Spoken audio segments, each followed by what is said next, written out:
Alright guys, bigyan ko lang kayo ng konting tip kasi itong ating Versa van medyo humina yung preno niya.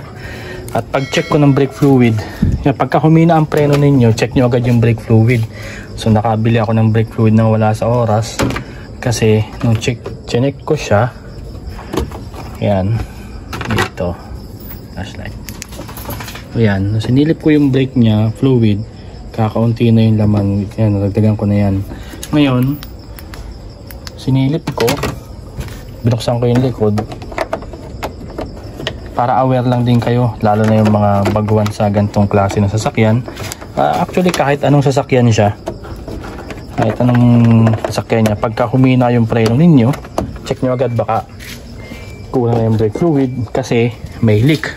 Sa case nito, ating Versa van, nag-stack up yung kanyang piston. Ayan o, kinalawang na.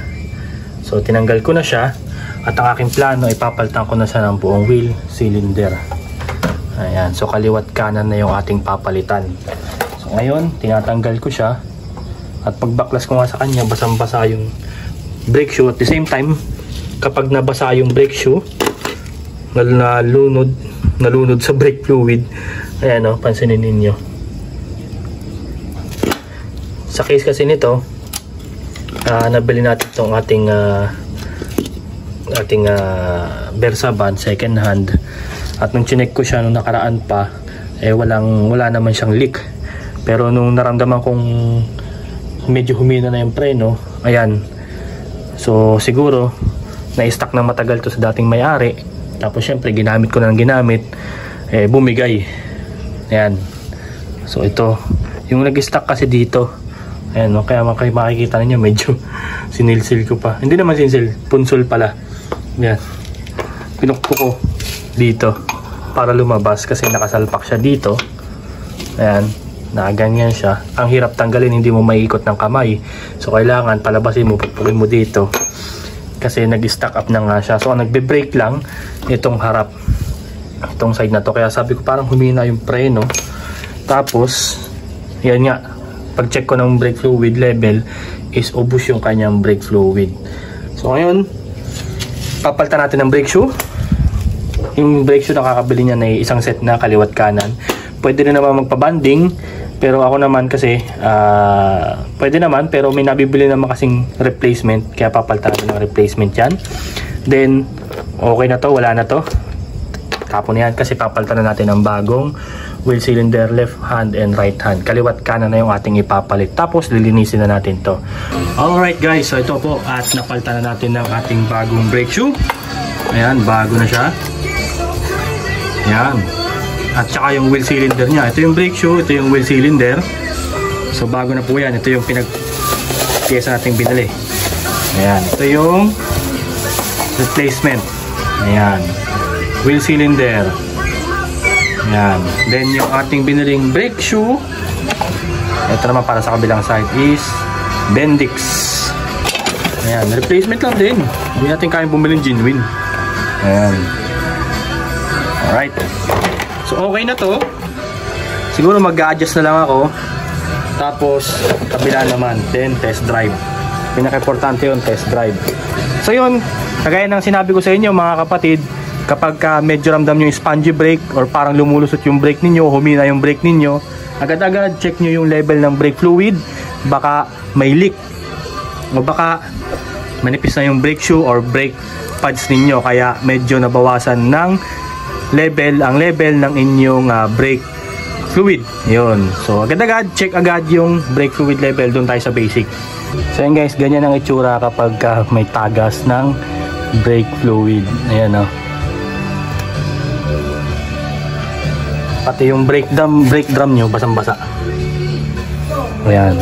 Kapag gear oil naman, ang amoy niya madidistinguish mo kaagad kasi amoy langis talaga na medyo sunog na amoy.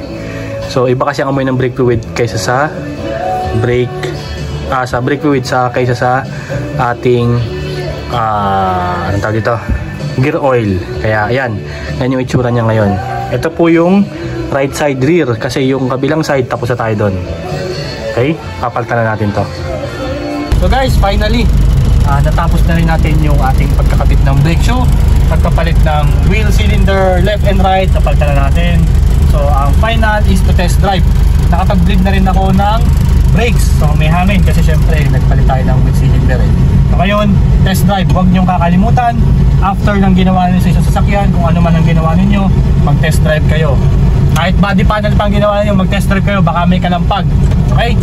Test drive tayo.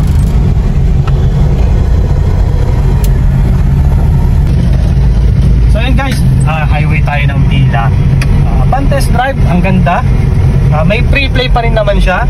Kumbaga, unang apak mo, may laro siya, tapos pag inapakan mo, smooth yung kanyang brakes. At unlike dati, spongy. Pag inapakan mo siya, minsan parang dribble. At the same time, pag inapakan mo ng sagad, bumababa yung pedal. Dapat hindi ganun. So ngayon, kapag namembreno ka, tatabilan tayo kasi nag-test drive tayo para mabagalan tayo. Ayan, mapag-ala ko lang yung takbo. So pag inapakan mo yung preno, dahan-dahan, ayan o, ramdam mo agad yung kagat ng brakes. Not unlike nung una, tagal bago kumagat, kailangan idiin mo pa yung preno, tapos pag diniin mo, bumababa pa yung pedal, meaning may leak. So yun nga, okay na po yung ating Versa van. So another satisfied customer. Ako pala yung customer. So happy ako kasi okay na. Kampante na ako sa ating brake shoe, kasi yung dating brake shoe ay umangat na sa metal niya, yung pinaka shoe niya umangat sa metal, so pinalitan natin ng bago appendix at nagpalit na rin tayo ng wheel cylinder assembly. At the same time, happy ako dahil walang problema sa axle oil seal.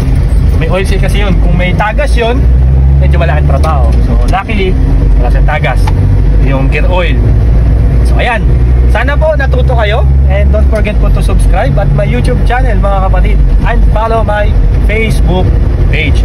Follow nyo rin po yung si Master Pedro Ogalde. Ayan, the best po yan.